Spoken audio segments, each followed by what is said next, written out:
Kerajaan Allah. Selamat datang dalam online service Kingdom Celebration di Rock Ministry TV.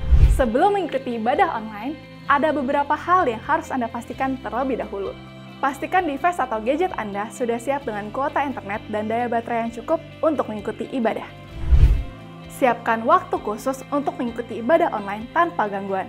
Belajarlah untuk fokus dan serius karena Anda sedang mengikuti ibadah, bukan sedang menonton ibadah. Warga Kerajaan Allah, selamat mengikuti ibadah online dengan penuh sukacita. God bless you.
Shalom warga kerajaan, puji nama Tuhan.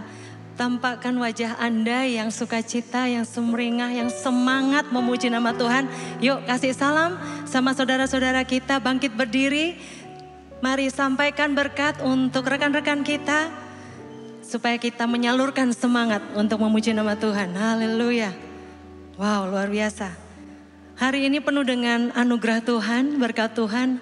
Hari yang baru bersama kita semua dan bersama keluarga kita boleh hadir di tempat ini untuk memuliakan nama Tuhan. Haleluya. Baik, sebelumnya kita akan membaca kebenaran firman Tuhan. 2 Samuel 7 ayat 29. Kita baca bersama-sama Bapak Ibu ya. 1, 2, 3.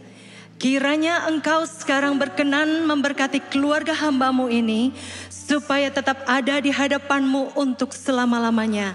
Sebab ya Tuhan Allah, engkau sendirilah yang berfirman, dan oleh karena berkat-Mu, keluarga hambamu ini diberkati untuk selama-lamanya. Katakan amin. Haleluya. Wow, puji nama Tuhan. Terima kasih Tuhan. Engkau ada bersama dengan kami. Berkat-Mu senantiasa Tuhan ada bersama kami. Sebab itu Tuhan, dengan sepenuh kerinduan hati kami datang menghampiri tahta-Mu yang kudus. Memuji, memuliakan nama-Mu. Sebab Engkau yang layak terima segala hormat pujian kami Tuhan. Segala hormat pujian bagi Engkau Raja kami yang hidup. Terima kasih Tuhan, Engkau yang layak, Engkau yang dimuliakan. Agunglah Engkau Raja kami yang hidup, Yesus Kristus Tuhan. Kami mengucap syukur hari ini Tuhan. Nyatakan lebih lagi atas setiap kami. Kuasa-Mu, mujizat-Mu terjadi dalam hidup kami. Di dalam nama Yesus kami mengucap syukur. Haleluya. Amin. Silakan duduk kembali saudara.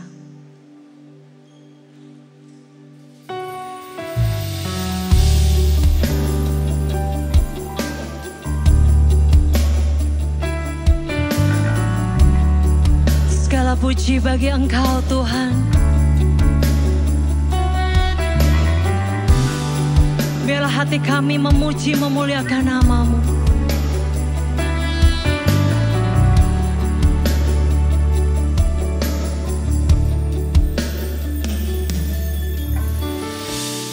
Ku sembah Kau Tuhanku, sebab mulialah nama-Mu. Ku sembah Kau Tuhanku, sebab kasih-Mu bagiku. Tak ku takut dan ragu, karena Kau ada bagiku. Kan ku nyatakan kebesaran-Mu, ku saksikan di setiap nafasku.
Oh Yesusku, Oh Yesus, membawa hidupku. oh yeah. Ku rindukan Selalu berdiam di hadiratku menyembah. Oh Yesusku,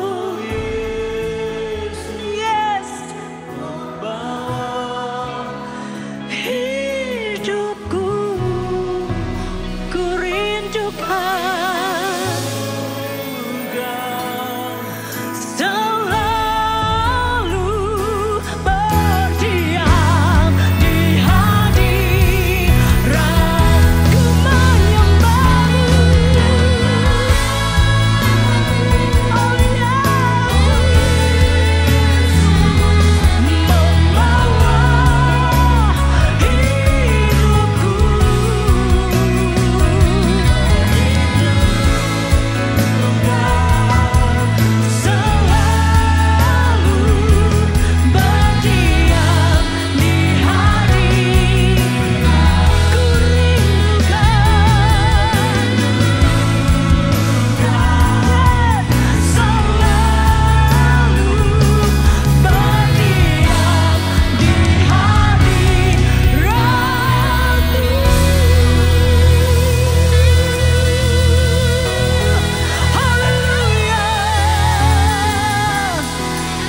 Haleluya.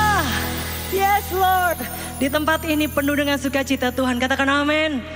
Lebih semangat katakan amin. Di dalam Yesus ada penuh sukacita. Haleluya. Yes Lord. Woo.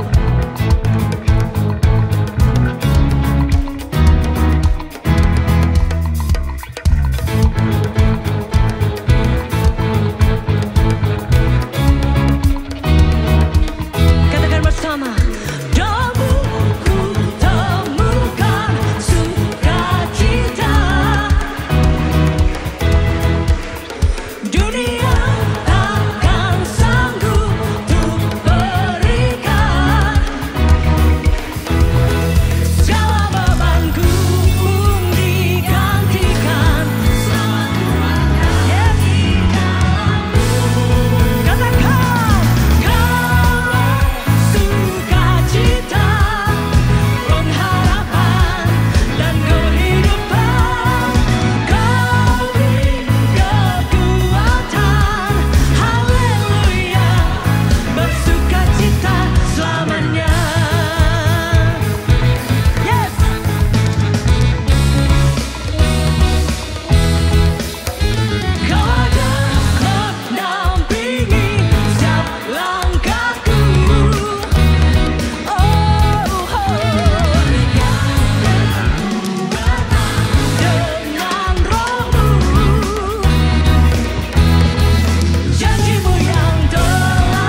kerajaan Allah yang bersuka cita, katakan haleluya. Kita puji Dia sebab Dia baik untuk selama-lamanya kasih setia dalam hidup kita. Amin. Come on. Hey.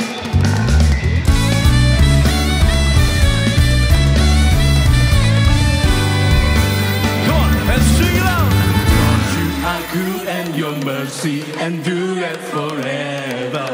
Amen. Hey. Lord, you are good and your mercy endureth forever. Yes, you're good, Lord. People from every nation and tongue, from generation to generation, we will come on. Hey, hey, hey, hey. We worship you, the Lord Almighty God. We worship you. Come on, church.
You are good.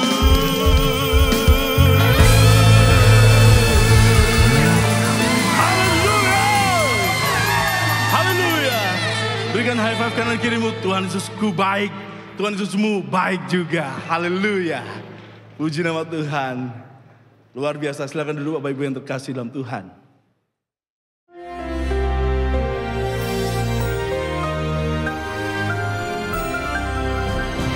Shalom semua warga kerajaan, saya menyampaikan tentang influence dari bapak-bapak yang diurapi, yang memberikan influence baik maupun buruk buat keluarganya.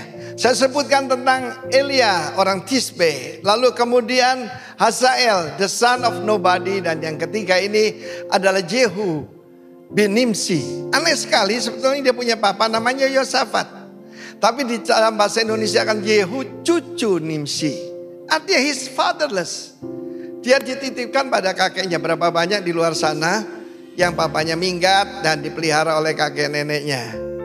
That's not so good. Karena kita tahu jangan pernah kakek nenek itu, opa oma, yaitu yang membesarkan anak. Pasti gak didisiplin. Cuma disayangi, diberkati, dikasih macam-macam ya. Untuk menebus kesalahannya masa lampau. Dan kita lihat dalam 2 Raja-Raja 9 ini, Elisa memanggil seorang dari rombongan Nabi, anak muda nih. Jangan anggap enteng orang muda. Ikat pinggangmu, bawa buli-buli berisi minyak ke Ramot Gilead, urapi cari Yehu bin Yosafat bin Nimsi. Lalu kemudian urapi dia. Kemudian dia ketemu dan Yehu ini seorang captain, seorang sar, pemimpin. Tetapi saudaraku bukan pemimpin yang lalu tinggi. Sekali lagi, Tuhan bisa ngangkat orang dari dalam debu, oke? Dan firman Allah berkata, telah kuurapi engkau menjadi raja Israel. Kemudian dia pergi saudaraku, dia melarikan diri dan karena tugasnya selesai. Tapi pada saat itu kan ini kumpulan para panglima tentara Israel. Apa yang terjadi dengan orang tadi itu? Ya akhirnya dia ngaku, dia mengurapi aku jadi raja untuk menghabiskan yaitu keturunan Ahab. Seperti Tuhan membinasakan keturunan Yerobeam bin Nebat dan juga Baesa. Dan pada saat itu saudaraku mereka semua berkata, Yehu raja.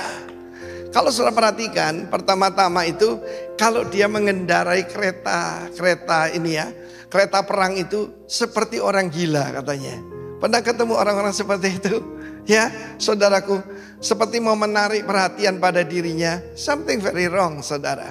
Tetapi kita lihat kadang-kadang Tuhan perlu orang yang seperti itu ya, untuk membinasakan musuh-musuh Tuhan. Dan kita lihat bagaimana di dalam kehidupan daripada Yehu, bahkan Isabel pun ya saat itu ketika dia masuk ke istana yang di Israel kerajaan utara, pada saat itu Isabel menghina dia. Hai Zimri katanya, dia dipanggil Zimri saudara. Aneh ya, saya punya teman orang kaya suka merubah nama orang. Hendro dipanggil Budi ya toh. Rudi dipanggil Roni. Ada yang sengaja begitu saudara. Tapi Zimri itu adalah suatu ejekan. Sebab saudaraku, dinasti daripada Omri, yaitu ayah daripada Ahab, membunuh Zimri yang baru bertakhta 7 hari. Mungkin lain kali saya terangkan. Tetapi saudaraku, siapa di pihakku? Kata Yehu. Lemparkan dia ke bawah. Dan saat itu Isabel dilemparkan ke bawah. Diinjak-injak oleh kereta perang. Dan kemudian saudaraku, bahkan anjing pun jijik kepada dia. Si penyembah berhala ini yang sudah membunuh banyak nabi-nabi Tuhan. Bahkan tangan dan kakinya dibiarkan. Anjing pun tidak mau saudaraku. Ya dimakan anjing. Luar biasa, tidak ada orang menguburkan. Dan kemudian badannya cuma jadi pupuk. Tetapi kita belajar di sini. Adakah daripada kita yang selalu overacting? Mungkin kita tidak punya hubungan yang baik dengan orang tua kita. Yehu cucu Nimsi, tidak disebutkan dia putra daripada Yosafat. Tetapi mungkin ada saudara di luar sana, ada kabar baik buat Anda. Carilah seorang bapak rohani dan kau akan dipulihkan. Sama seperti Timotius. Timotius bapaknya seorang Yunani penyembah berhala. Tetapi praktek daripada Paulus yang menjadi bapak rohani pada Timotius, dan dia menjadi rasul muda yang luar biasa. Tuhan memberkati kita semua. Be strong in the Lord. Haleluya. Amin. Shalom warga kerajaan. Dalam 1 Raja-Raja pasal yang ke-17 ada kisah tentang Elia dan juga janda di Sarfat. Ketika janda ini pergi keluar untuk mendapatkan kayu bakar untuk memasak sedikit makanan terakhir yang dia miliki. Akhirnya dia bertemu dengan seorang teman lamanya yaitu Nabi Elia. Dan saat itu Elia berkata, Aku sangat lapar, maukah engkau membantu aku untuk membuatkan sesuatu untuk bisa dimakan? Dan janda ini berkata, tentu saja Elia, tetapi kenyataannya adalah ini adalah makanan terakhir yang kami miliki. Saya akan memasakkannya untuk keluarga saya, tetapi kami juga akan membagikannya dengan Anda. Itu yang dikatakan oleh janda Sarfat. Dari kisah sederhana ini kita belajar beberapa hal. Yang pertama, terlepas dari semua keadaannya yang memprihatinkan, janda ini tidak egois, saudara. Amin. Janda ini juga tidak serakah. Yang kedua, dia tidak putus asa. Jauh di lubuk hatinya dia tahu bahwa Tuhan itu adalah Allah yang setia. Dia pergi ke wadah tepung dan minyaknya, menuangkan tetes terakhir yang dia miliki dan membuatkan Elia sebuah roti untuk dimakan. Kemudian barulah dia membuat roti untuk dia sendiri dan juga putranya. Perhatikan ini, keesokan harinya dia kembali dan membuka wadahnya. Dan sangat mengejutkan seperti apa yang dikatakan Elia kepadanya. Ada sedikit tepung dan minyak di wadah keduanya. Hari demi hari, bulan demi bulan, tepung dan minyak itu tidak pernah habis. Apa artinya, saudara? Tuhan melipat gandakan apa yang dia miliki. Ketika saudara melihat situasi saudara hari ini saudara mungkin berpikir, saya tidak melihat bagaimana saya akan berhasil. Keadaannya sangat sulit, tidak mungkin saya akan berhasil. Tidak mungkin saya keluar dari situasi sulit seperti sekarang ini. Tetapi seperti halnya wanita ini, ketika saudara dan saya menghormati Tuhan, ketika kita mengutamakan Dia, Tuhan akan memerintahkan berkat-Nya atas kehidupan Anda dan saudara. Dia akan melipat gandakan sumber daya kita. Dan ingat, Dia akan memampukan, Dia akan menopang kehidupan kita. Amin. Warga kerajaan dikasihi Tuhan, hari ini adalah hari yang baru. Mari naik satu tingkat lebih tinggi. Saatnya untuk apa? Saatnya untuk bangkit dari kekurangan dan kekalahan. Menjadikan apa? Menjadi kelimpahan dan juga kemenangan dalam kehidupan saudara dan saya. Serahkan apa yang saudara miliki ke dalam tangan Tuhan. Dan belajar untuk mempercayakan hidup dan masa depan kita kepada Tuhan. Ingat, benih harus ditanam sebelum musim panen itu akan datang. Belajar untuk hidup taat kepada Tuhan dengan sumber daya yang saudara miliki. Dan perhatikan bahwa Tuhan akan melipat gandakan apa yang saudara dan saya miliki. Yang percaya katakan amin. Mari kita berdoa. Tuhan, ajar kami untuk mempercayakan hidup dan masa depan kami di dalam tangan pemeliharaan Tuhan. Kami mau belajar untuk tidak egois, tidak berputus asa, seperti apa yang dilakukan wanita ini, Tuhan. Ketika kami mengutamakan Engkau dalam kehidupan kami, Engkau akan memerintahkan berkat, bahkan melipat gandakannya. Kami siap untuk menabur hari ini. In Jesus' name, amin. Tuhan Yesus memberkati saudara. God bless you. Terima kasih ya Tuhan, untuk rancangan yang terbaik bagi kami, keluarga kami, kota kami, bahkan bangsa ini Tuhan. Kami bersyukur. Terima kasih Tuhan. Kami bersyukur atas rancangan-Mu yang terbaik, yang terindah bagi kami.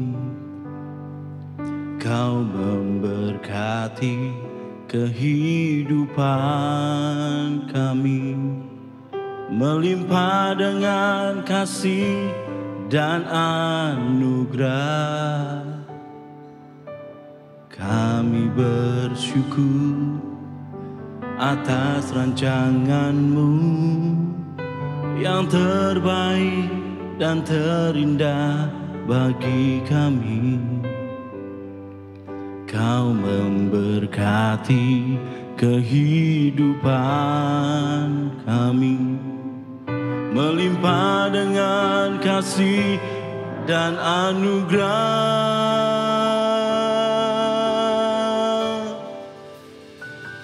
Kami dan seisi rumah kami bersehati untuk terus memuji, menyembah-Mu Yesus Tuhan hingga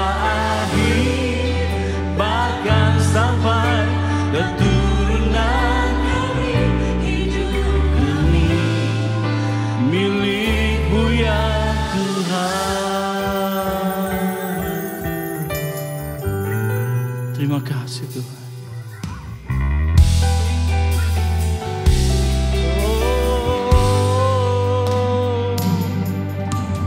Kami bersyukur atas rancangan-Mu yang terbaik dan terindah bagi kami. Kau memberkati kehidupan kami, melimpah dengan kasih dan anugerah. Kami dan seisi rumah kami bersehati untuk terus memuji menyembah-Mu, Yesus Tuhan.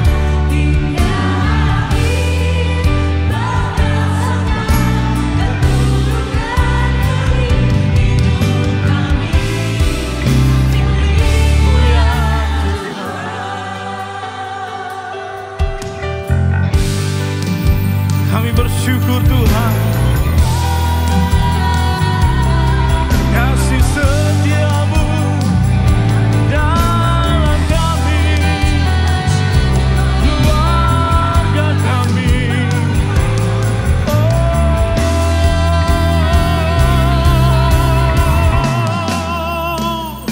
Kami dan seisi rumah kami bersehati untuk terus memuji menyembah-Mu, Yesus Tuhan. Hingga akhir bahkan sampai keturunan kami, hidup kami milik-Mu ya. Seisi rumah kami bersehati untuk terus memuji menyembah-Mu, Yesus Tuhan. Hingga akhir bahkan sampai keturunan kami.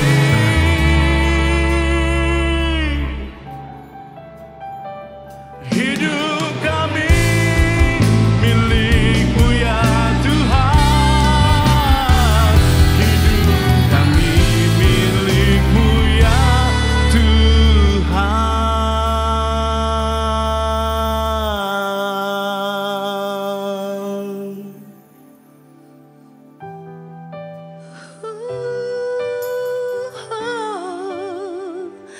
Milik-Mu Yesus, hidup kami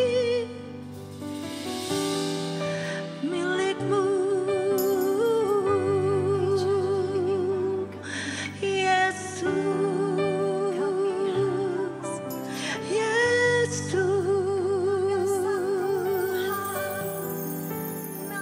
Yesus Tuhan. ku bersyukur. Yesus Tuhan. Kami bawa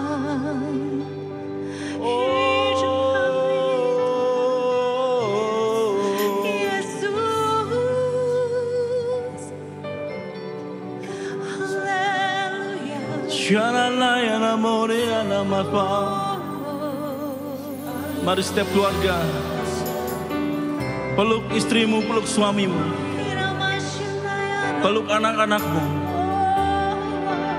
Dan jika mereka tidak ada di sini, maka berimanlah kepada Yesus Kristus Tuhan. Sebab pengharapan di dalamnya tidak akan sia-sia. Terima kasih Tuhan. Oh, yeah. Mari sembah Dia, sebab Dia yang luar biasa di dalam hidup kita. Kasih-Nya, rancangan-Nya yang terbaik bagi kita. Haleluya.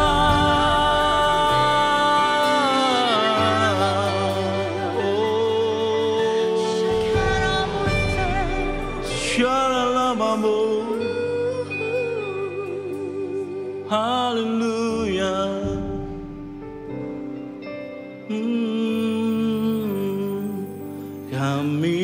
dan seisi rumah kami bersehati untuk terus memuji, menyembah-Mu, Yesus Tuhan, hingga akhir, bahkan sampai keturunan kami hidup ini. Milik-Mu ya Tuhan. Inilah janji kami Tuhan. Kami dan seisi rumah kami bersehati untuk terus memuji, menyembah-Mu, Yesus Tuhan, amin, hingga akhir, bahkan sampai keturunan kami, hidup kami milik-Mu ya Tuhan. Hidup kami milik-Mu ya Tuhan. Hidup kami milik-Mu ya Tuhan.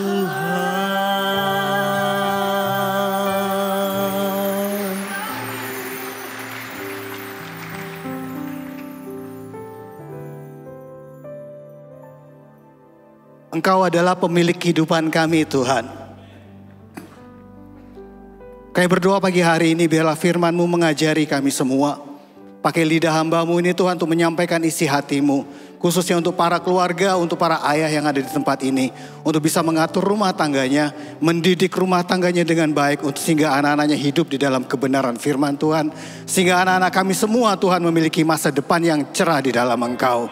Kami buka hati kami siapkan hati kami bergairah Tuhan atas setiap benih firman-Mu pada pagi hari ini. Di dalam nama Tuhan Yesus. Amin. Silakan duduk Bapak Ibu. Haleluya. Slide saya. Oke. Bulan Juli adalah di mana tema kita memasuki istilahnya bagaimana keluarga itu menjadi dampak, menjadi pengaruh. Khususnya buat bagaimana kepala keluarga menjadi berdampak dan pengaruh khususnya buat anggota keluarga dan anak-anaknya. Leading as influencer in my family. Bapak Ibu, data membuktikan bahwa di Indonesia saja, generasi Z di Indonesia 9,9 juta orang, anak-anak generasi Z itu mendapat julukan NEET. N-E-E-T. Apa itu N-E-E-T? Not in education, not in employment, not in training. Mereka sedang tidak sekolah, mereka sedang tidak bekerja, dan mereka juga sedang tidak training dan tidak melakukan apa-apa. Dan akibatnya yang terjadi adalah mereka ini yang akan merusak bagaimana kehidupan bangsa, keluarga, dan bernegara di kemudian hari. Mereka disebut sebagai istilahnya itu kaum rebahan. Yang mereka nggak lakukan apa-apa pun juga. Mereka nggak tahu apa yang harus dilakukan. Orang tua juga frustasi, putus asa untuk bagaimana caranya mendidik, mengarahkan anak mereka untuk bisa mencapai tujuan mereka, masa depan mereka yang ingin mereka capai. Di Jepang sendiri itu ada istilah neonate. Jadi udah bukan NEET lagi, tapi neonate. Apa itu neonate? Mereka tuh menyatakan dirinya, kami ini NEET. Not in education, not in employment, not in training. Kita nggak punya pekerjaan, kita nggak punya penghasilan. Jadi kami menyediakan diri kami, anak-anak muda, generasi Z. Untuk apa? Menyewakan dirinya untuk nemenin makan malam, untuk nemenin tidur, untuk nemenin jalan-jalan gitu ya. Jadi mereka enggak tahu tujuan hidupnya mereka seperti apa. Karena apa? Karena mereka memang tidak pernah dididik di dalam rumah tangganya oleh orang tuanya, oleh ayahnya untuk mengerti kebenaran firman Tuhan. Sehingga mereka bisa mengetahui apa rencana dan rancangan Tuhan di dalam hidupnya. Kita sebagai orang percaya, member of Rock Ministry di tempat ini, sebagai kepala rumah tangga, kita mau punya anak-anak kita hidup benar di hadapan Tuhan, mencapai sasaran yang Tuhan sudah tentukan buat anak kita sejak semula. Amin. Firman Tuhan katakan di dalam 3 Yohanes 1 ayat 4, bagiku, bagi kepala rumah tangga, bagi kita semua, tidak ada sukacita yang lebih besar daripada mendengar bahwa apa? Anak-anakku hidup dalam kebenaran. Amin. Itu kerinduan kita semua, itu kerinduan saya. Sejak saya tahu bahwa istri saya mengandung, sejak hari itu saya selalu berdoa buat anak saya dalam kandungannya. Saya berdoa, Tuhan, Engkau yang sudah memberikan karunia buat kami seorang anak, biarlah kiranya apa yang sudah Engkau tentukan dia sejak dari dalam kandungannya, Tuhan pimpin kami orang tua, berikan kami hikmat-Mu Tuhan, berikan kami tuntunan-Mu Tuhan, bagaimana saya bisa mendidik, membesarkan anak ini, sehingga pada akhirnya dia akan tumbuh hidup dalam kebenaran firman Tuhan. Karena dengan kebenaran firman Tuhan itulah menjadi dasar buat anak kita untuk menghadapi berbagai macam tantangan yang ada di luar sana. Menjadi dasar buat dia untuk bisa bertindak mengatasi setiap permasalahan yang dihadapinya. Mari kita tonton dulu beberapa video berikut ini.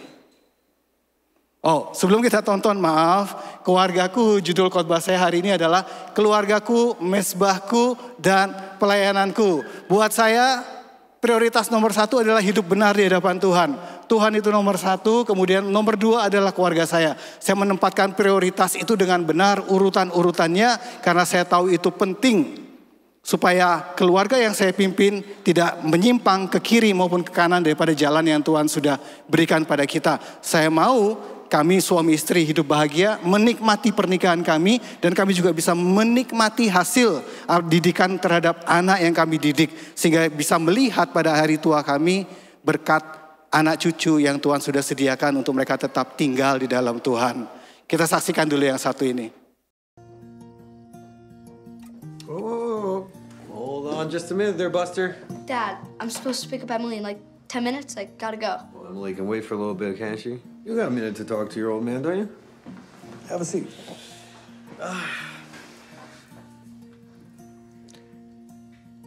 You know, son, you're not a kid anymore. Oh, no. I go to health class, Dad. I already know all this stuff. Well, they don't teach you about everything in health class. Okay, Mr. Smarty Pants? So just listen. When boys and girls get a little older, they start getting interested in one another, right? You know, and non-binary people, agendered, intergendered, FTX, gender fluid people. What? There's more than just boys and girls now, Dad. And they're not girls. They're women. Yeah, okay, sure. Well, my point is that sex is it's a very important decision. How are you defining sex? Sex is different things to different people. I guess when a penis goes into a vagina. What if there's 2 men or 2 women or more? More? How would you define sex with multiple simultaneous partners? Or what if somebody's undergone genital reconstruction or is intersex? No, but I'm just talking about normal, straight... Normal? Come on, Dad. Okay, here we go. Let me ask you this. Son, are you attracted to women? Yes, but I'm young. Is Emily a woman? Biologically. Okay, you're attracted to women. Emily's a woman. So if you were to have sex with Emily... I wouldn't just have sex with Emily. We'd have to make that decision together. Homecoming's not an excuse to ignore consent. I'm not saying to ignore consent. I never said ignore consent. You and Emily, right, consensually decide to have sex. Vaginal? Yes, vaginal. Just 2 of us. How many people do you want? Yes, just the 2 of you, Colin. And I'm playing the traditional male role? Go to homecoming. You seem like you really wanted to talk about this. No, I don't want to talk about anything. Ever again. So I can go. Please do. Out. Thank you. Don't forget your corsage. Hey, Dad. Yeah. How do I look? You look very handsome, son. That's gender coding, but... Get out of my house! Have fun. Ya, di luar sana tanpa kita sadari anak-anak kita itu sudah terpengaruh oleh budaya yang ada di dunia ini. Bagaimana mereka sudah terpapar dengan banyak hal yang di luar daripada nilai-nilai kebenaran firman Tuhan. Kita tidak mau anak kita hilang pada masa mudanya mereka. Kita tidak mau kehilangan anak-anak kita. Kita mau anak-anak kita sukses tetap hidup di dalam firman Tuhan. 2 minggu yang lalu saya di Jakarta, kita buat Zoom untuk guru-guru sekolah minggu di Jakarta, Jabodetabek, Sumatera dan Kalimantan, satu rayon, saya lupa rayon apa namanya. Temanya adalah Exposing LGBT's Destructive Ideology Agenda gitu ya. Agendanya mereka sudah bukan cari mensasar orang-orang tua, politisi gitu kan, bapak-bapak, anak-anak yang muda atau generasi-generasi yang lebih tua, tapi mereka sudah mulai masuk untuk menjangkau anak-anak kita. They are coming to your children. Bapak Ibu sadar atau nggak sadar, siap atau nggak siap, mereka sedang bergerak. Mereka punya hidden agenda untuk sudah bisa mempengaruhi anak-anak kita untuk bisa menerima LGBT itu. Untuk bisa menerima kenyataan bahwa memang ada perbedaan dan bisa menerima perbedaan. Mereka banyak memakai sosial media, influencer, mereka memakai internet. Apa yang ditonton sama anak-anak kita hari-hari ini, kita tahu bahwa anak-anak kita sekarang semua sudah melek teknologi. Mereka sudah hidup dengan internet. Internet adalah sesuatu yang biasa buat mereka.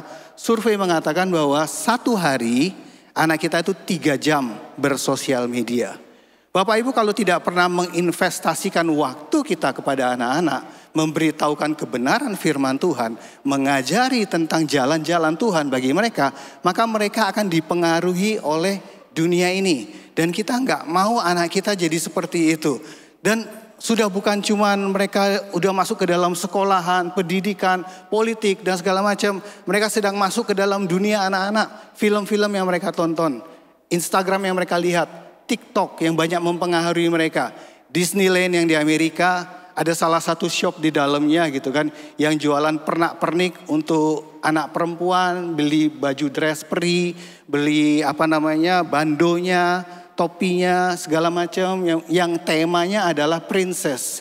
Tapi yang berdiri di depan adalah seorang pria. Maaf ya, saya nggak body shaming gitu ya, tapi badannya gemuk gitu kan, ada perutnya buncit, pakai baju ketat seperti peri, ada sayapnya, kemudian pakai bando, berewokan, kakinya berbulu, tangannya berbulu, pegang tongkat seperti itu ya, peri gitu ya, dan dia bilang begini, "Hi children, welcome to my castle," gitu ya. Silakan masuk ke tokoku, mau beli apa aja, silakan di dalam ada. Dan itu anak-anak sudah melihat sejak mereka kecil, mereka terpapar dengan hal-hal seperti itu. Kalau kita bisa lihat bagaimana influencer-influencer yang ada di dunia ini, mereka sedang bergerak untuk mempengaruhi anak kita, maka berhati-hatilah dan berjaga-jagalah. Mari kita lihat satu yang lagi. I want to talk to the kids. Parents watch the video and then hand the phone over to the young kids. Hi there. I get asked a lot, are you a boy or a girl? And I love that question. And so I wanted to just tell you, sometimes human beings are more than boy or girl. Sometimes we're something else. Sometimes we're both. Sometimes we kind of float in between, and sometimes we're a boy, sometimes we're a girl. Because human beings are creatures and we're wild and exciting. But I want to ask you a favor. If you see a kid like me or an adult like me, would you be extra nice to them? Would you do me a favor and be very, very kind? Yeah, like anybody, we can feel lonely. And so if you're kind to us, it would be really, really important. Bukan cuma LGBT saja yang mempengaruhi anak kita, yang membahayakan kehidupan masa depan anak kita. Tapi survei itu sudah membuktikan bahwa bagaimana dunia ini sedang menuju kehancurannya. Ateis, untuk orang-orang yang ada di dunia ini yang mereka tidak memiliki Tuhan dan tidak percaya kepada Tuhan. Survei menyatakan bahwa tahun 2013 sampai 2017 itu jumlahnya 22% dari penduduk di dunia ini. Dan dalam 5 tahun ke berikutnya jumlahnya bertambah menjadi 32%, Bapak Ibu. Sex before marriage, nilai-nilai tradisional keluarga, nilai-nilai kekristenan di dalam keluarga Kristen itu sedang dihancurkan. Pondasi-pondasinya sedang dirubuhkan semua. Pada saat anak-anak itu ditanya, apakah boleh berhubungan seks sebelum menikah? 79% mereka katakan oke, tanpa ada rasa bersalah, tanpa rasa ada ketakutan gitu ya. Mereka oke aja, aku terima kok, itu biasa kok. FW, friend with benefit begitu ya, teman tapi mesra, oke gitu kan, kita kan sama-sama butuh seks gitu loh, itu kan kebutuhan kita, jadi nggak mesti kita kawin dulu baru kita lakukan seks gitu kan, tapi kita bisa melakukannya dengan siapa aja, mulai dari anak-anak kita, hati-hati. Kemudian kalau ditanya apakah kamu kemudian mau berkeluarga menikah, 62% udah bilang no, kita nggak mau terikat satu sama yang lain, kita mau bebas, seksual preference-nya itu berubah. 80% heteroseksual di dunia ini, artinya laki-laki istilahnya menyukai perempuan, kurang lebih seperti itu ya. Dan 8% itu LGBTIQ. Angka ini naik. 4 tahun yang lalu itu masih 4,1 sekian persen. Tahun ini sudah 8%. Melalui pemaparan yang mereka lakukan Bapak Ibu. 12% itu masih belum memutuskan. Entah dia masih mikir-mikir dulu atau apa, saya nggak tahu gitu kan. Tapi ini dunia yang sedang terjadi dan itu sedang ada di depan anak-anak kita. Kalau kita tidak mempersiapkan anak-anak kita dengan baik, kita tidak membentengi anak-anak kita dengan baik, kita tidak mendidik dan mengajarkan kebenaran firman Tuhan dengan baik, maka kita akan kehilangan anak kita ke depannya. Ya. Kita ini adalah orang tua seumpama orang yang memegang busur. Seperti seorang pemanah yang memegang busur, dan anak-anak itu seperti anak panah yang disiap untuk dilepaskan. Bagaimana kita membentuk anak panah supaya dia bisa lurus, tajam, dan tidak berbelok. Kita siapkan anak-anak kita dengan baik dan kemudian kita mengarahkan anak kita. Itu tugas kita sebagai orang tua, sebagai kepala rumah tangga, itu tanggung jawab kita yang Tuhan berikan kepada kita semua. Dan itu harus kita jalankan peran itu sebagai orang tua. Kita akan melepaskan anak-anak kita melesat, hidup dalam rencananya, mencapai sasaran yang Tuhan sudah berikan. Yang sejak semula Tuhan sudah taruh, Tuhan sudah tentukan, Tuhan sudah tetapkan buat anak-anak kita arahkan dia. Kemudian kita lepaskan dia. Karena tidak selama-lamanya anak-anak itu selalu bersama dengan kita. Ada waktunya di mana anak-anak itu akan meninggalkan rumah kita, kemudian mereka hidup sendiri, kemudian mereka berjuang sendiri, mereka punya lingkungan yang baru, mereka punya circle yang baru, yang kalau mereka tidak punya kekuatan, kalau kita tidak pernah memberikan pondasi yang baik buat mereka tentang kebenaran firman Tuhan, tentang keselamatan, tentang jalan-jalannya Tuhan, maka mereka akan terhilang. Seorang kepala keluarga yang baik itu disegani dan dihormati oleh anak-anaknya. 1 Timotius 3 ayat 4-5. Jikalau seorang tidak tahu mengepalai keluarganya sendiri, bagaimanakah ia dapat mengurus jemaatnya? Seorang kepala rumah tangga itu harus dapat mengatur rumah tangganya dengan baik. Keeping his children under control. Harus tetap kita punya otoritas, mendidik, membesarkan anak kita, itu ada di bagiannya kita. With all dignity. Supaya anak kita tumbuh, respect pada orang tuanya, dan mereka juga memiliki karakter yang baik. Mereka cinta kepada Tuhan. Mereka ada di dalam track, kita tidak menyimpang ke kiri maupun ke kanan daripada jalan yang Tuhan sudah berikan. Bapak Ibu, kita perlu tahu bahwa anak-anak pada umur 4-14 tahun, saya akan bicara awal dulu banyak data sedikit ya, supaya kita punya latar belakang yang baik, supaya kita tahu apa yang sedang terjadi dan apa yang harus kita lakukan. Anak-anak umur 4-14 tahun adalah di mana jendela hati mereka itu terbuka. Untuk bisa menerima firman Tuhan, untuk mereka bisa diajarkan tentang keselamatan, mereka diajarkan tentang kebenaran firman Tuhan, tentang jalan-jalan Tuhan, tentang firman Tuhan. Survei membuktikan bahwa dari sekian banyak anak muda yang bertobat, mereka menerima Tuhan Yesus ada di rentang umur 4-14 tahun. Dan angka 4-14 ini juga yang sedang digunakan oleh dunia untuk mempengaruhi anak-anak kita. Jadi kalau pada umur 4-14 tahun, 15 dan berikutnya, kita nggak hadir di tengah keluarga, kita nggak pernah ada peduli terhadap anak-anak kita, didik mereka, ngajari mereka, maka orang lain yang akan ngajari anak-anak kita. Maka mereka akan mendapatkan pengetahuan-pengetahuan yang salah daripada dunia ini. Dan kita tidak mau. Firman Tuhan bilang kepada kita, itu tugas kita, bahwa tanggung jawab kita untuk kita bisa atur rumah tangga kita dengan baik. Ya. Bagaimana caranya Bapak Ibu? Ya. Firman Tuhan katakan demikian. Di dalam Ulangan 6 ayat 4-7. Dengarlah hai orang Israel, Tuhan itu Allah kita, Tuhan itu Esa. Kasihlah Tuhan Allahmu dengan segenap hatimu dan dengan segenap jiwamu dan dengan segenap kekuatanmu. Yang pertama sebagai kepala rumah tangga harus cinta Tuhan. Apa yang kuperintahkan kepadamu hari ini haruslah engkau perhatikan.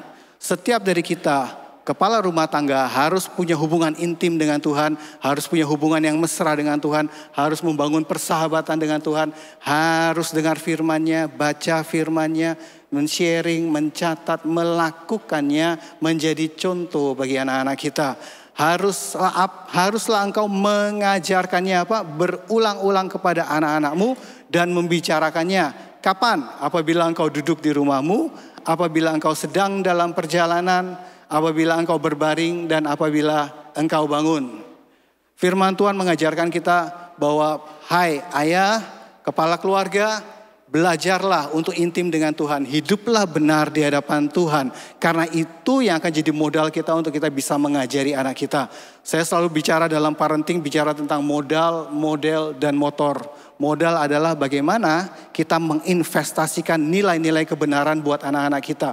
Model adalah bagaimana kita menginvestasikan rasa. Kita bersahabat dengan anak kita mendidik anak kita. Dan motor adalah bagaimana kita mendorong anak kita menuju ke arah yang memang Tuhan taruh di dalam dirinya. Talenta apa yang dia punya, kita perlengkapi dia, kita kerja, kita berikan pendidikan yang terbaik, pelatihan yang terbaik untuk anak kita. Sehingga anak kita nanti akan benar-benar hidup di dalam Tuhan, tidak melenceng ke kiri dan ke kanan, menuju pada sasaran yang memang Tuhan sudah sediakan buat dia dari semulanya. Amin. Jadi menjadi model, menjadi modal, dan menjadi motor. Jadi firman Tuhan harus kita baca, harus kita renungkan. The Message mengatakan demikian, mengajari sesuatu yang baik buat kita ya. Tulis perintah-perintah. Jadi kalau hari ini Bapak Ibu ada di sini mendengar apa yang disampaikan oleh saya hari ini, dan hari-hari di mana Bapak Ibu baca firman Tuhan setiap hari, baca King's Word setiap hari, bagaimana kita komsel hari Rabu, kita dengar bagaimana teman-teman kita sharing, gembala komsel kita sharing firman Tuhan. Firman Tuhan bilang, catat itu baik-baik, taruh itu dalam hatimu. Get them inside of you. Taruh itu dalam hati kita, jangan lepaskan gitu ya. Kemudian renungkan itu baik-baik, kemudian lakukan itu jadi contoh buat anak kita. Kemudian apa yang harus kita lakukan? Get them inside your children. Jadi nggak cuma berdiri di kita, tapi kita ngajari anak kita. Ini loh firman Tuhan. Saya selalu ngajari anak saya. Saya bilang begini, saya punya anak satu, perempuan, sudah berumur 23 tahun. Tuhan karuniakan satu putri yang cantik, berumur 23 tahun, dia sudah bekerja, dia ada di Singapura, dia sedang tidak bersama-sama dengan kami. Ya, saya selalu bilang sama dia begini, namanya Tiffany. Tiff, percayalah sama Tuhan. Kecaplah dan lihatlah betapa baiknya Tuhan itu. Pandemi kemarin itu mengajarkan kepada kita satu keluarga bagaimana proses yang begitu tidak menyenangkan sama sekali yang harus kita hadapi, tapi bersama-sama. Pada saat pandemi kemarin, itu adalah waktu 2019, anak saya kirim ke Singapura untuk dia sekolah di sana. Kemudian terjadi pandemi tahun 2020, dan di tahun yang sama 2019, saya sedang membangun di Canggu. Ada satu proyek yang sedang kita bangun, yang sedang kita kerjakan, dan dua-duanya itu butuh biaya yang besar. Pandemi mulai, kemudian saya berpikir waktu itu segala sesuatunya baik-baik aja. Mungkin 3 bulan selesai, 6 bulan selesai. Kemudian kita mulai start lagi, roda mulai berputar lagi. Kita bisa dapat income lagi sehingga semuanya boleh berjalan dengan baik. Dan ternyata enggak seperti itu terjadinya. Dan banyak sekali proses yang Tuhan bentuk. Banyak sekali dalam hubungan kami, baik saya dengan istri saya, dengan anak saya, kita berjuang, kita berharap sama Tuhan. Saya sempat ngalami yang namanya stres, saya gak bisa tidur. Saya bilang, Tuhan, aku ini seharusnya orang yang gampang percaya gitu kan. Saya ini selalu belajar percaya sama Tuhan. Dalam kehidupan saya serahkan total pada Tuhan. Mulai dari kita pernikahan, mulai bagaimana kita membangun rumah tangga, mulai dari pekerjaan yang Tuhan sediakan, Tuhan pimpin, Tuhan ajari kami. Seperti tema kita pada bulan lalu yang diajarkan mengenai segala sesuatu dapat kutanggung di dalam Dia yang memberikan kekuatan kepadaku. Tapi pada saat pandemi, disitulah waktunya benar-benar ujian apakah kami sekeluarga lolos apa enggak. Apakah firman yang selalu saya dengar setiap hari, yang selalu saya baca setiap hari, yang saya sharing dengan teman-teman saya, pada saat saya ngalami sendiri, apakah benar-benar saya bisa bertahan menghadapi pandemi seperti ini? Income saya 0, paling banyak 10% dari apa yang pernah saya dapatkan. Di satu sisi setiap bulan saya harus keluar uang buat anak saya, sekolahin dia, Di Singapura semuanya tetap jalan, uang kuliahnya nggak ada yang dikurangin, dolarnya tetap naik gitu kan. Bahan bangunan naik, bangunan tetap harus diberdiri gitu kan, harus diselesaikan. Tapi dalam proses semuanya itu saya ajari anak saya, percayalah gitu ya, bahwa Tuhan pasti tuntun kita, bahwa Tuhan itu adalah Alfa dan Omega. Kalau kita sudah sepakat kita mulai bersama-sama dengan Tuhan, Tuhan yang akan tolong kita dalam perjalanan itu sehingga semuanya selesai pada akhirnya. Amin. Jadi itu yang saya ajarkan selalu buat anak saya. Apa yang saya alami, apa yang saya pelajari, firman Tuhan yang saya baca, saya selalu sharing dengan dia.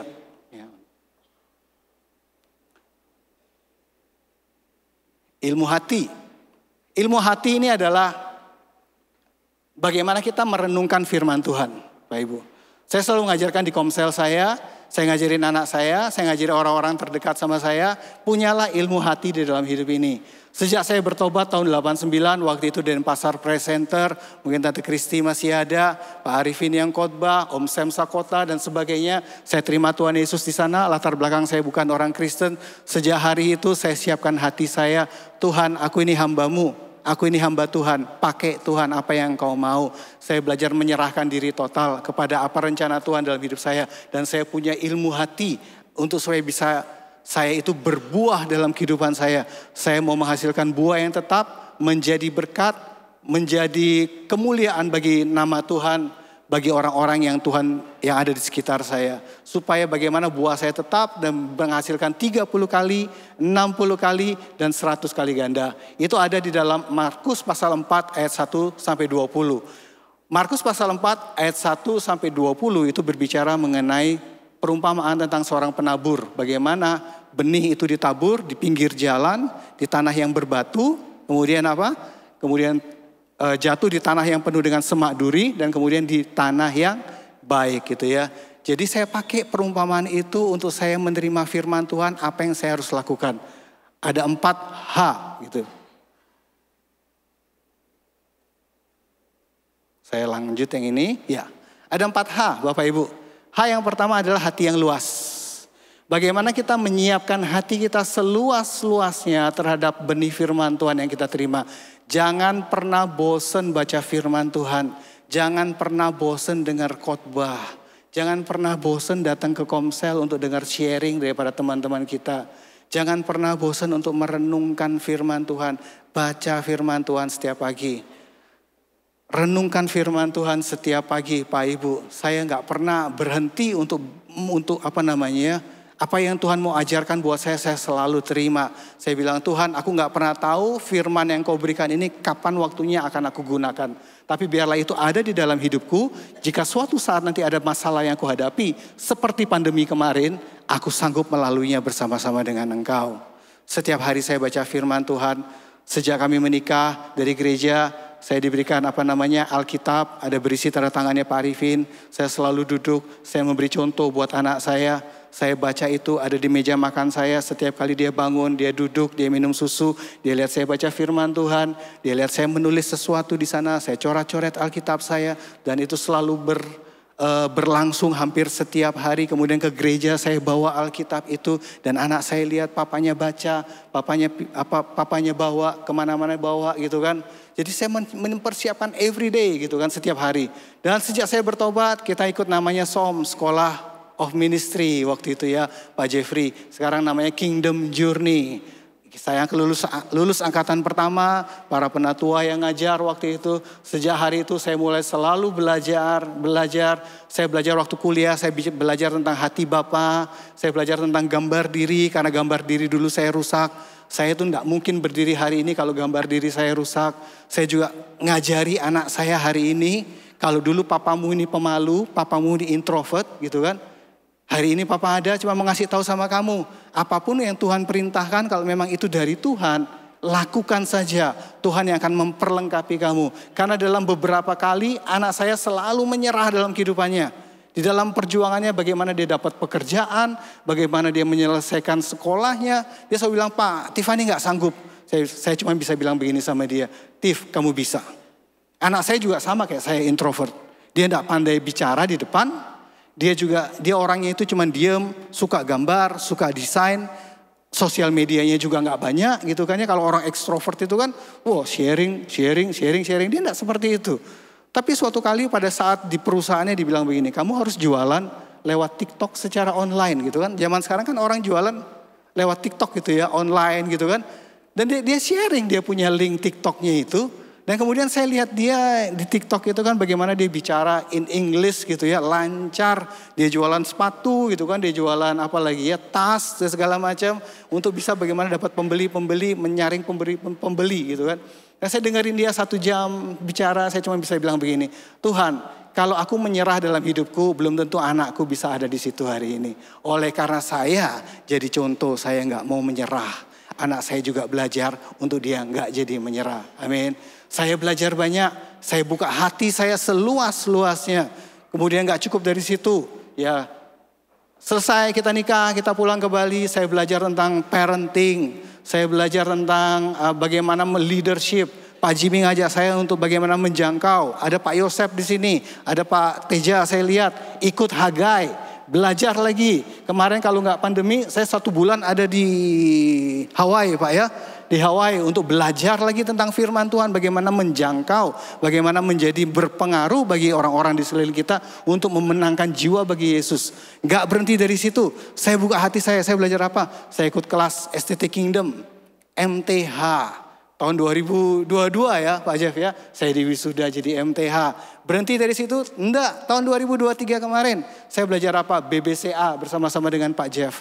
Belajar tentang konseling Bapak Ibu. Saya cuma mau memperlengkapi diri saya untuk bisa melayani Bapak Ibu di sini jauh lebih baik. Memberikan yang terbaik, pelayanan terbaik buat Bapak dan Ibu. Apakah berhenti dari situ? Saya lulus BBCA tahap pertama, diizinkan untuk bisa lanjut BBCA tahap kedua. Kemudian saya sudah selesaikan itu. Kemudian entah apakah nanti saya bisa melanjutkan ke fase yang ketiga, saya serahkan semuanya kepada Tuhan. Ya, sampai hari ini, minggu lalu Pak Jeff, istri saya ini sebagai penolong yang sangat baik, yang saya sangat sayang. Tapi juga dia adalah sebagai pendorong saya gitu. Bukan cuma dorong, tapi bukan cuma penolong, tapi dia dorong saya. Dia bilang begini, tahun depan S3, dia bilang begitu kan. Saya bilang, saya udah capek belajar sebenarnya gitu kan. Tapi karena ilmu ini yang saya ajarin buat anak saya, buat teman-teman, buat anak roket, buat anak KGC. Buka hatimu seluas-luasnya. Karena kita tidak akan pernah tahu setiap benih firman yang kita dapat dari Tuhan. Itu akan berguna untuk kita di masa yang akan datang. Firman Tuhan yang saya dengar sejak dari muda, sejak kami menikah, sejak kami punya anak. Itu yang menyelamatkan saya pada saat pandemi kemarin. Pada saat saya down, pada saat saya depresi, saat saya nggak bisa tidur, tiba-tiba firman itu bilang begini, aku tidak memberikan kepadamu roh ketakutan, tapi roh yang membangkitkan kasih, kekuatan, dan ketertiban. Jadi firman yang tinggal di dalam kita, yang masuk ke dalam hati kita yang dalam itu, suatu saat dia akan muncul jadi kekuatannya kita. Dan hari itu saya bangkit kembali, saya bilang, yes Lord, segala perkara dapat kutanggung bersama Dia yang memberikan kekuatan kepadaku. Hari-hari saya lalui, belajar percaya sama Tuhan. Proses yang harus dihadapi anak saya, bagaimana dia sendirian. 1,5 tahun saya tidak bisa ketemu sama anak saya. Pesawat nggak ada pulang ke Indonesia. Tapi saya cuma bisa bilang, Tuhan tolong anakku. Setiap kali kita video call, dia cuma nangis gitu kan. Kadang-kadang dia bilang, papa jahat. No, papa nggak jahat, papa sedang ngajari kamu gitu kan. Belajar untuk bertahan, tetap tinggal, percaya sama Tuhan. Kecaplah gitu kan ya. Ikuti aja prosesnya dulu. Nanti setelahnya kamu akan lihat betapa baiknya Tuhan itu. Dan hari ini kalau saya lihat bagaimana dia kurang lebih mungkin 3 bulan yang lalu. Dia ngomong begini, kita udah jarang sekali konflik. Kurang lebih 6 bulan terakhir. Saya maksudnya anak saya udah jarang sekali nangis. Untuk telepon, untuk dia bercurhat. Kemudian iseng kita tanya, kamu kok gak pernah curhat lagi Tif? Jawabannya itu ternyata mengagetkan saya. Dia bilang begini, Tiffany tahu kok rencana Tuhan buat Tiffany. Tiffany gak perlu takut lagi kok. Tiffany memang harus jalani prosesnya ini. Dan Tiffany lihat apapun yang terjadi, rencana Tuhan itu baik buat Tiffany. Amin. Ya, jadi saya punya hati yang luas Pak Ibu. Saya punya hati yang dalam.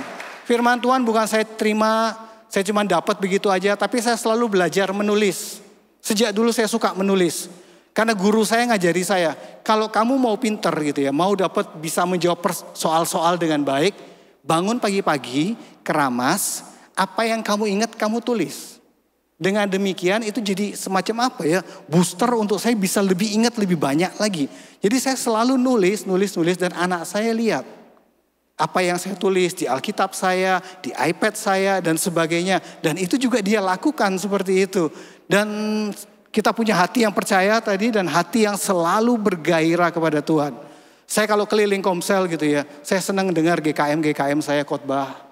Saya senang dengar anggota-anggota Komsel saya bersaksi. Karena itu menggairahkan hati saya gitu kan. Saya bisa bersaksi kepada orang lain. Saya bisa melihat betapa baiknya Tuhan terhadap orang-orang yang ada. Buat orang-orang yang cinta sama Tuhan. Pertolongan Tuhan datang tepat pada waktunya. Sekalipun mereka sakit, sekalipun mereka kekurangan. Bagaimana mereka bisa bersyukur, berterima kasih, percaya senantiasa. Itu menggairahkan hati saya Pak Ibu. Dan itu kita sebagai orang tua, kita harus punya hati seperti itu. Kita percaya sama Tuhan, kita baca firman-Nya setiap hari, kita renungkan, taruh itu dalam hati kita selalu bergairah, kemudian kita ajarkan yang sama buat anak kita. Sehingga anak kita juga selalu bisa menerima setiap benih firman Tuhan yang kita orang tua ajarin buat dia. Yang kita orang tua pimpin buat dia untuk mengerti apa firman Tuhan itu. Sehingga dia mengalaminya sendiri dan selalu percaya dan juga anak kita bergairah senantiasa. Amin. Itu kerinduan saya dan saya yakin juga itu kerinduan Bapak Ibu yang ada di sini. Next.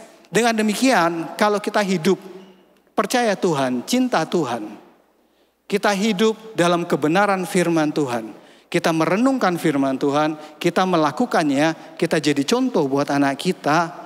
Kita ngajarkan buat anak kita. Kita akan berproses menjadi seorang ayah yang ideal. Kita bukan ayah hantu. Kita bukan ayah patung. Kita bukan ayah memori. Apa itu ayah patung? Ya, kalau kita perhatikan gambar diagram di atas ini, ya, saya membelakangi Pak Ibu ya. Yang garis ke atas ke bawah itu adalah garis kehadiran orang tua di tengah-tengah keluarga. Yang plus itu positif, yang di bawah itu kehadirannya kurang. Garis yang mendatar ini adalah mengenai pengaruh orang tua di dalam keluarganya. Kalau ke kiri pengaruhnya kurang, kalau ke kanan itu pengaruhnya banyak di dalam keluarga. Ayah hantu adalah ayah yang kehadirannya sangat jarang di rumahnya. Kalaupun dia hadir, kehadirannya itu menakutkan buat anak dan istrinya. Mereka akan sembunyi, mereka akan lari, mereka akan takut. Gak ada waktu yang diberikan oleh orang tua untuk bisa berinteraksi, untuk menginvestasikan rasa buat anaknya. Dia cuma hadir, tapi dia cuma bisa marah, dia cuma bisa kecewa, melampiaskan semua kekesalannya buat anaknya. Sehingga anak itu akan tumbuh dengan hati yang luka. Atau juga apakah ayah hantu itu, kalau mungkin anak ini tumbuh dengan mamanya sendiri. Kemudian anaknya tanya, "Mah, papaku itu seperti apa?" Dan mamanya akan bilang, "Papamu tuh orang jahat, papamu tuh selingkuh, papamu tuh orang yang mabuk-mabukan." Saya tidak mau ucapin kata-kata itu di sini ya. Pokoknya orang tua yang bejat dan segala macam. Sehingga anak itu tumbuh dengan satu pengenalan bahwa papaku orang jahat. Papaku buruk gitu kan. Dan dia tidak dapat sesuatu influence dari bapaknya. Papanya udah gak hadir. Tidak dapat pengaruh dari orang tuanya. Itu yang kita bilang ayah hantu. Dan saya yakin gak ada satupun dari kita di sini ayah hantu. Amin. Apakah ayah patung itu? Ayah patung itu adalah gambaran seperti video yang pertama kita tonton. Rumahnya bagus.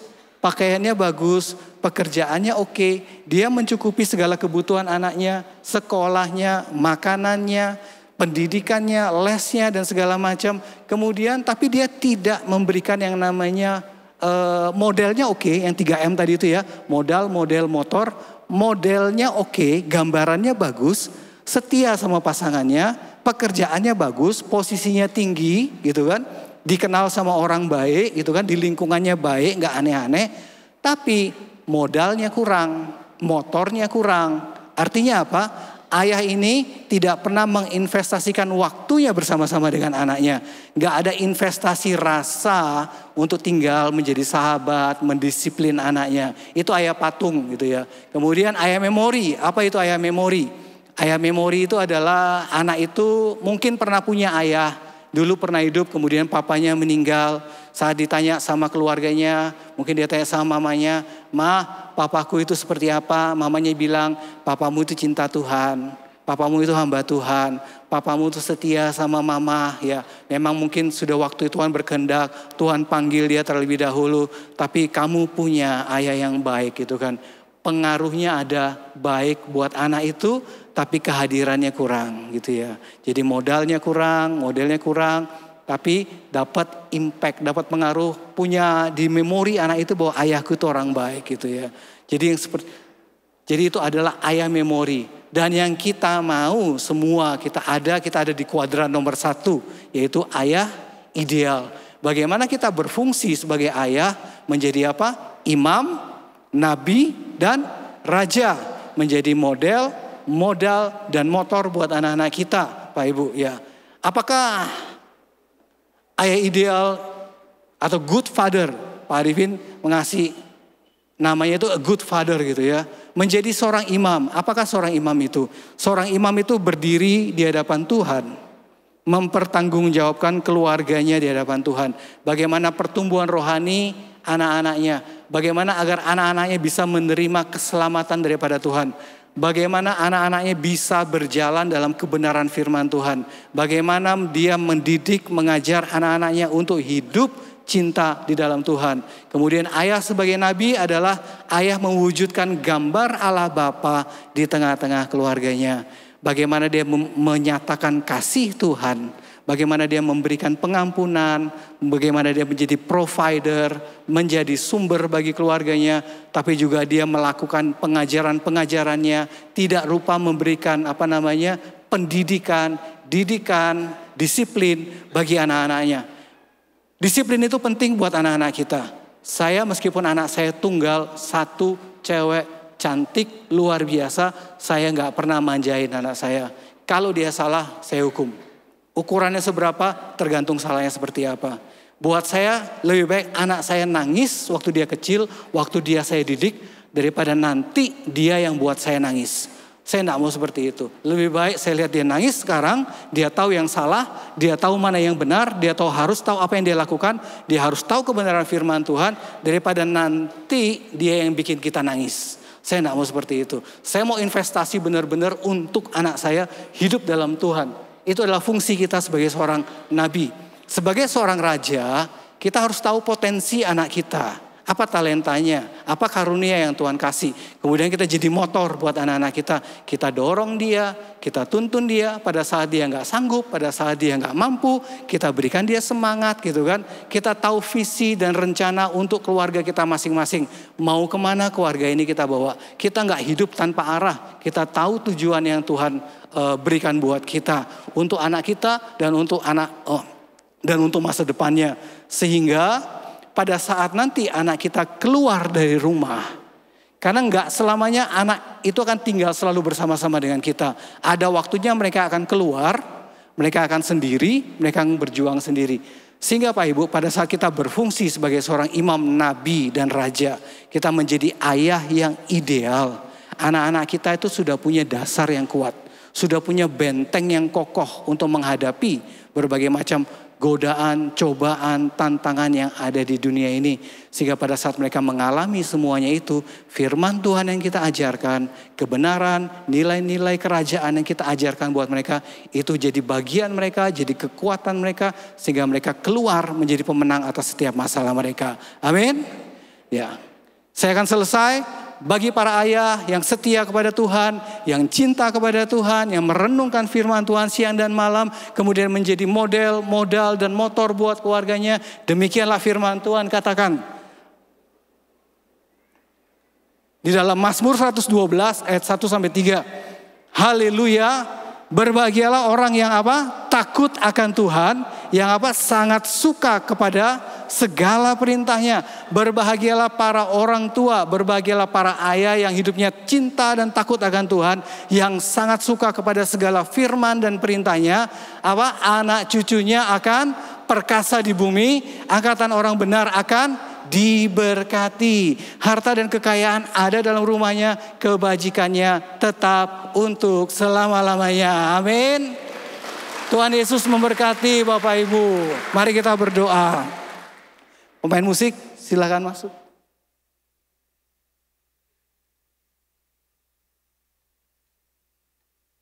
Bapak, kami mengucap syukur Tuhan buat firman yang boleh kami dengar, kami pelajari pagi hari ini.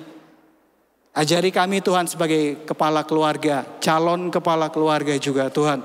Untuk kami mempersiapkan diri kami baik, bertanggung jawab, mengatur rumah tangga kami Tuhan. Sehingga anak-anak kami tetap hidup di dalam rencana-Mu, memegang nilai-nilai kebenaran-Mu Tuhan. Dan mereka berhasil dan mereka memiliki masa depan yang indah di dalam Engkau. Kami tidak mau lalai sebagai orang tua, kami mau bertanggung jawab. Kami mau jadi ayah ideal Tuhan. Menjadi seorang imam, nabi dan raja bagi anak kami, bagi keluarga kami. Kami mau jadi teladan buat mereka. Sehingga mereka Tuhan generasi demi generasi melanjutkan apa yang Tuhan sudah ajarkan. Sehingga generasi-generasi kami Tuhan menjadi berkat, saluran berkat bagi banyak keluarga yang lainnya. Terima kasih Bapa, di dalam nama Tuhan Yesus kami berdoa. Amin. Bapak Ibu, mari kita siapkan hati kita untuk perjamuan kudus pada pagi hari ini. Adakah di antara Bapak Ibu yang belum mendapatkan roti dan anggur? Kalau ada bisa angkat tangannya, nanti akan dilayani oleh para asyir. Semuanya sudah? Puji Tuhan. Oke. Oleh kuasa darah-Mu, Kau telah tebus dosaku. Kekudusan-Mu melingkupiku. Kasih-Mu mengalir, memulihkan hidupku. Sungguh besar anugerah-Mu, Kau selamatkan hidupku. Mari kita bangkit berdiri Bapak Ibu. Ku menjadi ciptaan yang baru oleh kuasa darah-Mu.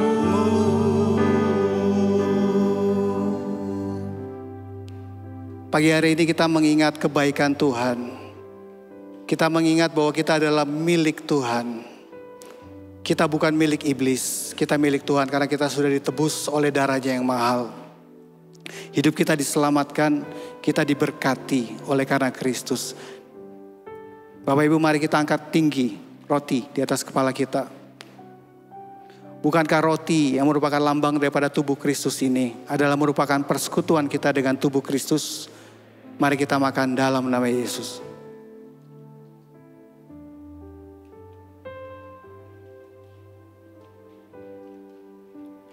Kalau sudah kita angkat cawan berisi anggur ini, kita tinggikan. Kita angkat di atas kepala kita muliakan. Kita mau bersyukur oleh karena penebusan Tuhan bagi kita semuanya. Sehingga Tuhan melayakkan kita semuanya untuk sanggup menjadi ayah, menjadi pemimpin keluarga. Untuk mengajarkan anak-anak kita di dalam hidup dalam kebenaran firman Tuhan. Bukankah anggur yang kita angkat tinggi ini adalah merupakan persekutuan kita dengan darah Yesus? Mari kita minum dalam nama Yesus.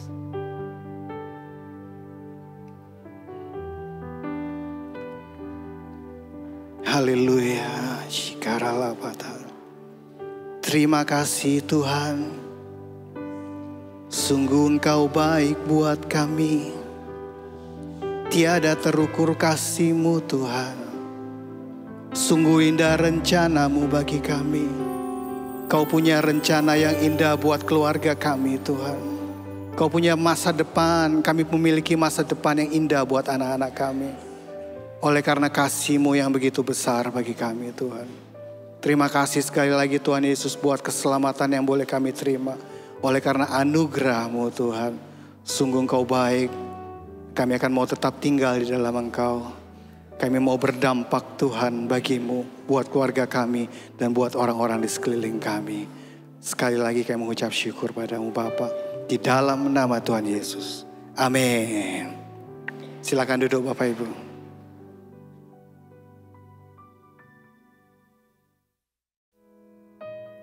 Puji Tuhan, mari kita terima berkat Tuhan, angkat tanganmu. Kiranya kasih setia Tuhan, pertolongan daripada Tuhan, dan persekutuan dengan Roh Kudus menyertai engkau mulai hari ini. Bawa pulang benih yang terbaik ini, karena Tuhan telah menghadapkan wajahnya kepadamu, memberikan engkau kasih karunia, memberikan engkau berkat. Datanglah kerajaanmu Tuhan, jadilah kehendak-Mu di dalam setiap kehidupan kami, di dalam keluarga kami, di dalam komunitas kami, di dalam pelayanan kami, di dalam pekerjaan kami, sama seperti di surga. Ada sukacita, ada sukaria di sana. Bawa pulang benih terbaik ini, di dalam nama Bapa, kami alaskan doa ini dengan satu nama yang berkuasa, di dalam nama Tuhan Yesus. Haleluya, amin, amin, amin. Selamat hari Minggu, Tuhan berkati.